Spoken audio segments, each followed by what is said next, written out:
കാസർഗോഡ് മാടക്കാൽ തൂക്കുപാലത്തിന്റെ അവശിഷ്ടം നീക്കം ചെയ്യുന്ന പ്രവൃത്തി പൂർത്തിയാവുകയാണ്. കരാറെടുത്തവർ ഉപേക്ഷിച്ച പദ്ധതി മാപ്പിള കലാസികളുടെ നേതൃത്വത്തിലാണ് പൂർത്തിയാകുന്നത്. 2013 ജൂൺ 27-നാണ് ദക്ഷിണേന്ത്യയിലെ ഏറ്റവും നീളം കൂടിയ തൂക്കുപാലം എന്ന പേരുകേട്ട മാടക്കാൽ തൂക്കുപാലം തകർന്നു വീണത്. മത്സ്യത്തൊഴിലാളികൾക്കും യാത്രാ ബോട്ടുകൾക്കും ഭീഷണിയായ തൂക്കുപാലത്തിന്റെ അവശിഷ്ടങ്ങൾ നീക്കം ചെയ്യുന്ന പ്രവൃത്തി 5 വർഷത്തോളമായി നീണ്ടുപോകുകയായിരുന്നു. അവശിഷ്ടം നീക്കാൻ നിരവധി കമ്പനികൾക്ക് കരാർ നൽകിയെങ്കിലും അവരെല്ലാം പാതി വഴിയിൽ പ്രവൃത്തി ഉപേക്ഷിച്ചു. ഇതോടെയാണ് മാപ്പിള കലാസികളെ സമീപിച്ചത്.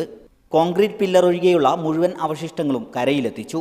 പരമ്പരാഗത രീതിയിൽ കരയിലെത്തിച്ച അവശിഷ്ടങ്ങളെ ക്രെയിൻ ഉപയോഗിച്ച് മുകളിലേക്ക് മാറ്റി. നമ്മൾ അവിടെ നിന്ന് ആ കരയിലേക്ക് വലിച്ചു. ഒരു പീസ് വലിച്ചിട്ട് അത് 6, 7, 8 പീസാക്കും.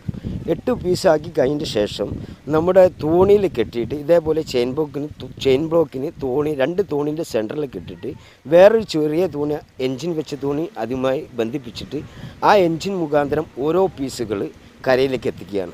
2013 ഏപ്രിൽ 28-ന് മന്ത്രി അടൂർ പ്രകാശ് നാടിന് സമർപ്പിച്ച തൂക്കുപാലം 2 മാസത്തിനകം ജൂൺ 27-ന് തകർന്നു വീഴുകയായിരുന്നു. 3.94 കോടി രൂപ ചെലവിൽ 320 മീറ്റർ നീളത്തിലായിരുന്നു തൂക്കുപാലം. മീഡിയ 1 കാസർഗോഡ്.